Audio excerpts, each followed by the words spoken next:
அது போட்டு விட வேண்டியதானே, உள்ளே விட வேண்டியதானே.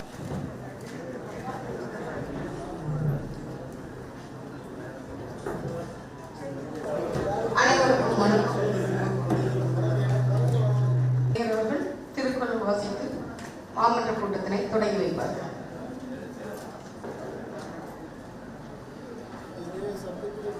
சரிங்க சார். ஜோன்ல நாய் தொல்லை ரொம்ப ஜாஸ்தியா இருக்கு சார். எல்லா இடத்துலையும் பிள்ளைகள்ல இருந்து யாருமே நடக்க முடியல, அந்த அளவுக்கு கொதிரி வைக்குது.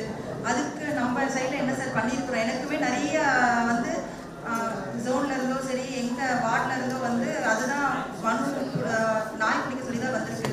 நம்ம சைட்ல நம்ம என்ன பண்ணியிருக்கோம் சார்? நாய் மாடு எல்லாமே நம்ம மாஸ் அமைச்சர் வந்து அசம்பிளியில் பேசின மாதிரி ஒரு ஓனர் அவங்க வந்து அந்த மார்க்கு ஷெல்டரு சாப்பாடு இது எல்லாமே கொடுக்காம ரோடில் விட்டுறாங்கன்னா இதை வந்து ப்ரிவென்ஷன் ஆஃப் குரல்ட்டி ஆக்ட் படி ஒரு கிரைம், அதான் குற்றம். அதுபடியாக அவங்களுக்கு மேலே கிரிமினல் ஆக்டிவிட்டிஸ் எடுக்கிறதுக்கு நமக்கு அதிகாரம் இருக்குது. அது ஒன்று. ரெண்டாவது வந்து இனிமேல் அந்த மாதிரி நம்ம சப்ஜெக்ட் அஜெண்டாவில் நீங்கள் பார்த்துருப்பீங்க, ஜெனரல் அஜெண்டாவில் இருக்குது.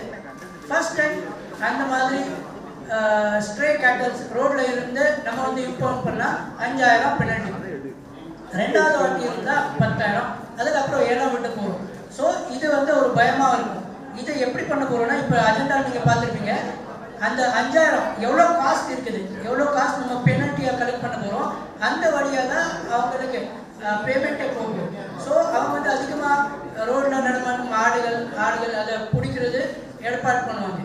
இது தவிர கிரிமினல் ஆக்ஷன் ரெண்டாவது வாட்டி ஃபைன் போடுறதுக்கு அப்புறமே அந்த ஓனர் வந்து எதுவுமே பண்ணலை, அவங்க வந்து கரெக்டாக கேர் எடுக்க மாட்டேங்கிறாங்க அப்படி தெரிஞ்சுதா அவங்களுக்கு மேலே கிரிமினல் ஆக்ஷன் எடுக்கிறதுக்கு மாநகராட்சி மூலமாக கம்ப்ளைண்ட்ஸ் கொடுத்துருக்கோம். அந்த 55 லட்சம் பிரச்சனை என்னன்னு சொல்லி நீங்க கண்டிப்பா இந்த கூட்டத்தில் ஒரு விளக்கம் கொடுக்கணும் சார்.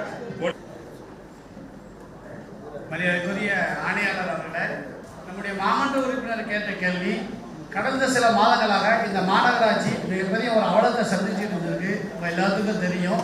மாநகராட்சி எந்த விஷயத்தில் அவலத்தையும் அசிங்கத்தையும் மோசடியும் சந்திக்கக்கூடாது.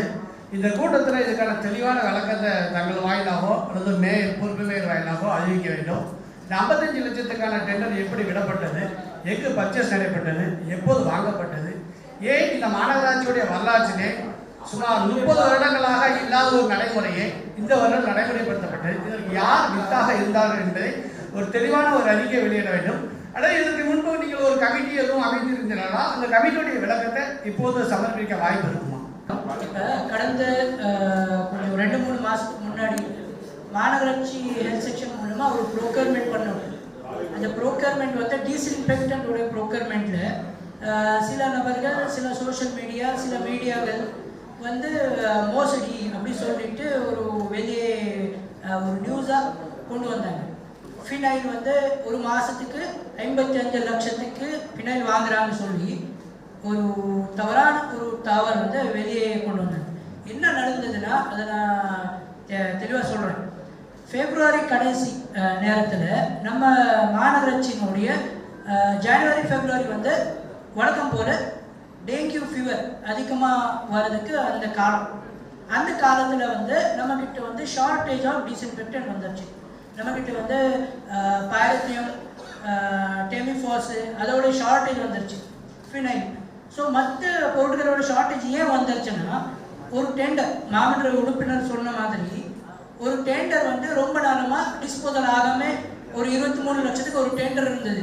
அந்த டெண்டர் வந்து டிஸ்போசல் ஆகாமல் அப்படியே தள்ளி வந்துட்டு இருந்தது. நமக்கு வந்து கடைசி சாதாரண கூட்டம் நடந்தது வந்து 31 ஜனவரி நினைக்கிறேன், ஜனவரி கடைசி நடந்தது. அதிலவும் அந்த சப்ஜெக்ட் வரல. அதுக்கப்புறம் பிப்ரவரி மாதத்துலவும் அந்த சப்ஜெக்ட் வரல. ஸோ டெண்டர் இல்லாத பட்சத்தில் நம்ம வந்து டைரக்ட் ப்ரொக்யூர்மெண்ட் பண்ணுறதுக்கு வாய்ப்பு இருக்குது. ஸோ டைரக்ட் ப்ரொக்யூர்மெண்ட் பண்ணும்போது கோஆப்ரேட்டிவ் கவர்மெண்ட்டோடைய கோஆப்ரேட்டிவ் டிபார்ட்மெண்ட்டிலிருந்து நம்ம ப்ரொக்யூர்மெண்ட் பண்ணலாம்.